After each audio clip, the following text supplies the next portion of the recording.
pasar properti Indonesia di tahun 2025 itu, wah kayak teka-teki yang rumit banget. Di satu sisi penjualannya meledak, tapi di sisi lain kok kayak ada tanda-tanda kerapuhan ya? Apa sih yang sebenarnya lagi terjadi? Yuk kita coba pecahkan misteri ini bareng-bareng. Nah, pertanyaan ini nih yang jadi inti dari semua ceritanya. Soalnya pasar properti di tahun 2025 itu nggak bergerak secara alami. Ini tuh hasil dari sebuah bisa dibilang eksperimen ekonomi raksasa, di mana pemerintah secara aktif masuk dan mengubah aturan mainnya. Dan taruhannya itu nggak main-main. Coba deh lihat angka ini. Ini adalah nilai pasar properti di Indonesia. Angka yang fantastis ini nunjukin betapa vitalnya sektor ini buat kesehatan ekonomi negara kita. Jadi ya, begitu pemerintah turun tangan, dampaknya pasti terasa kemana-mana. Oke, untuk bisa ngertiin situasinya, kita harus ngelihat ini sebagai sebuah kisah tentang dua pasar yang kontras banget. Benar-benar kayak langit dan bumi. Satu sisi lagi terbang tinggi, sementara sisi lainnya justru lagi anjlok. Seolah-olah mereka ada di alam yang berbeda. Dan inilah kuncinya. Coba lupain sejenak teori ekonomi yang standar-standar aja. Pendorong utama pasar properti 2025 itu bukan pertumbuhan PDB atau sentimen konsumen biasa. Bukan. Pendorongnya cuma satu, insentif dari pemerintah. Dan itu mengubah segalanya. Jadi, apa aja sih jurus yang dikeluarin pemerintah? Nah, mereka ini meluncurkan beberapa kebijakan yang ampuh banget, yang emang dirancang khusus buat mancing permintaan di segmen-segmen tertentu. Coba kita bedah satu persatu ya. Yang pertama, dan yang paling kuat, PTN ditanggung pemerintah atau PPN DTP.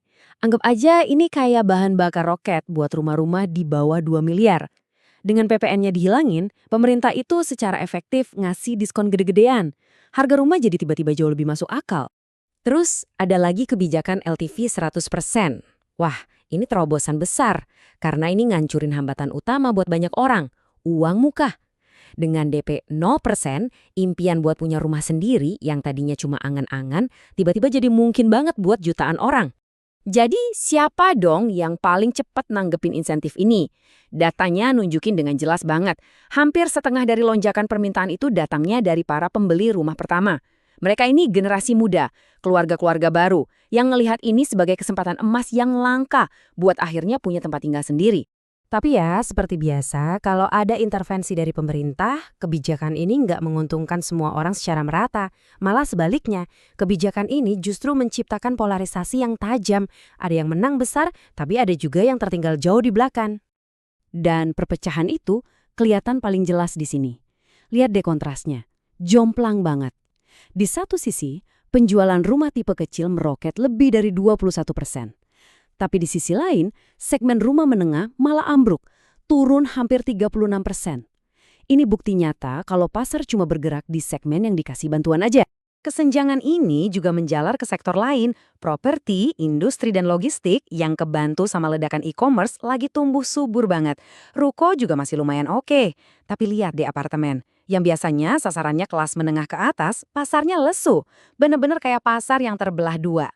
Sekarang, mari kita lihat gimana dampaknya ke para pemain utamanya. Para developer properti. Siapa yang berhasil beradaptasi di pasar yang aneh ini, dan siapa yang justru keteteran? Kutipan ini sebenarnya ngejelasin semuanya. Di tahun 2025, suksesnya developer itu bukan lagi soal nama besar, tapi soal strategi. Kuncinya simple, apakah produk-produk yang mereka jual itu pas dengan segmen pasar yang lagi disubsidi pemerintah? Itu aja. Coba kita lihat rapor mereka. Sumarekon atau SMRA jadi bintangnya. Pertumbuhannya fantastis, 34%. Kuncinya, mereka jeli banget ngeluarin produk yang pas sama target insentif. Ciputra, CTRA juga tampil solid karena portofolionya beragam. Tapi coba lihat Pakuwon atau PWON, karena mereka lebih fokus ke mall dan properti mewah, ya mereka jadi ketinggalan. Eits, tapi jangan terkecoh dulu sama angka penjualan yang kelihatan keren itu. Kalau kita gali lebih dalam lagi, di balik booming ini, sebenarnya ada beberapa masalah struktural yang serius banget yang lagi mengintai sektor properti. Nah, ini dia 3 masalah besarnya yang nggak bisa diselesaikan cuma dengan insentif. Pertama, biaya konstruksi meroket. Ini jelas menggerus untung developer. Kedua, daya beli kelas menengah yang di luar segmen subsidi justru melemah. Dan ketiga, suku bunga pinjaman yang tinggi bikin proyek-proyek baru jadi mahal. Ini ibaratnya kayak tekanan dari segala arah. Nah, Ini yang membawa kita ke pertanyaan terakhir yang paling penting. Insentif ini memang berhasil menciptakan ledakan permintaan jangka pendek. Tapi pertanyaannya adalah, apa yang terjadi nanti waktu pestanya selesai? Waktu dukungannya dicabut?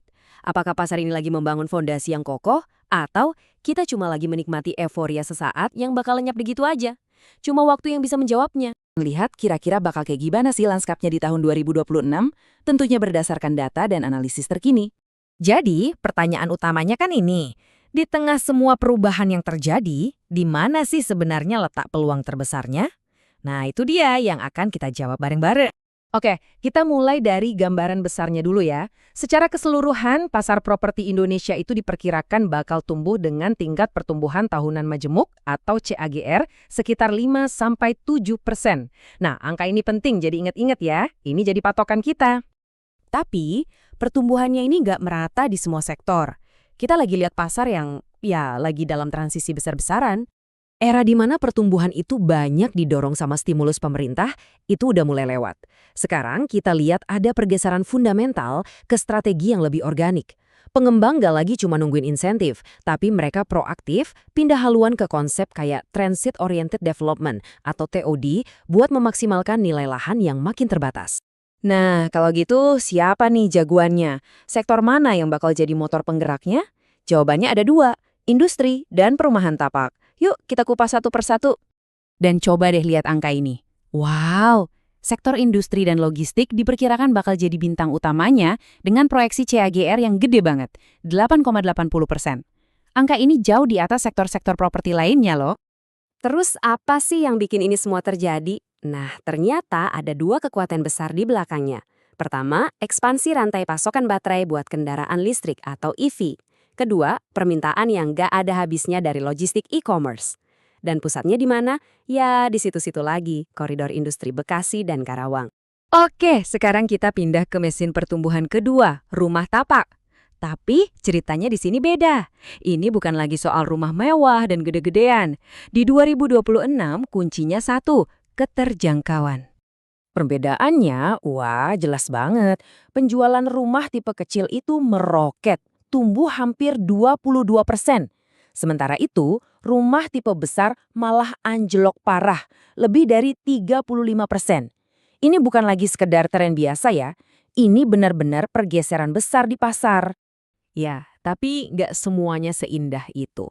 Ada juga sektor-sektor yang pemulihannya lebih pelan, lebih berat, yaitu apartemen dan perkantoran. Kalau kita ngomongin pasar apartemen bertingkat tinggi, kata yang paling pas itu lesu. Jadi, di tahun 2026, para pengembang itu fokusnya bukan bikin yang baru, tapi gimana caranya abisin stok unit yang udah ada. Pasar harus napas dulu, menyerap pasokan yang ada sebelum bisa lari lagi. Nah, beda lagi ceritanya sama pasar perkantoran. Ini menarik banget, karena pasarnya itu kayak punya kepribadian ganda, terbelah jadi dua. Fenomena ini biasanya disebut bifurkasi. Jadi, gini. Di satu sisi, gedung-gedung kantor premium yang grade A dan modern itu laku keras. Banyak perusahaan pindah ke tempat yang lebih bagus, istilahnya flight to quality. Tapi di sisi lain, gedung-gedung yang lebih tua, yang grade B, itu malah kosong melompong. Tingkat kekosongannya di atas 25%, yang akhirnya maksa pemiliknya buat putar otak, misalnya mengubah fungsi gedungnya jadi co-living atau co-working. Oke, berikutnya kita bahas dua elemen yang unik nih. Yang satu jadi penstabil pasar, yang satu lagi bisa dibilang kartu as buat masa depan. Pernah dengar istilah perisai mall? Ini tuh metafora buat pendapatan berulang yang didapat pengembang dari mall-mall mereka yang fungsinya kayak jaring pengamanan keuangan gitu. Dan ternyata perisai ini ampuh banget loh buktinya. Datanya nunjukin bahkan pas penjualan properti lagi lesu, pendapatan dari mall itu bisa tetap tumbuh sampai 10% dari tahun ke tahun. Ini benar-benar menstabilkan keuangan pengembang. Lalu ada wildcard atau kartu liar di sini. Ibu kota negara baru, Nusantara atau IKN. Nah, IKN ini faktor X-nya, variabel jangka panjang yang potensinya, wah gede banget. Dan tahun 2026 itu bakal jadi momen penting banget buat IKN. Diperkirakan pada awal tahun itu, investasi swasta yang masuk ke IKN bakal tembus 66 triliun rupiah. Ini tandanya IKN udah mulai geser dari sekedar proyek pemerintah jadi ladang investasi swasta yang serius. Oke, biar imbang, kita nggak cuman ngomongin yang bagus-bagusnya aja. Ada juga tantangannya loh, dan risiko-risiko ini berlaku buat semua sektor properti, nggak pandang bulu. Kira-kira ada 3 nih rintangan besarnya di 2026.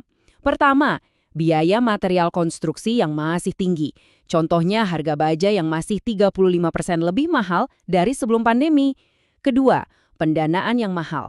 Dan ketiga, daya beli konsumer kelas menengah yang lagi-lagi tertekan sama inflasi.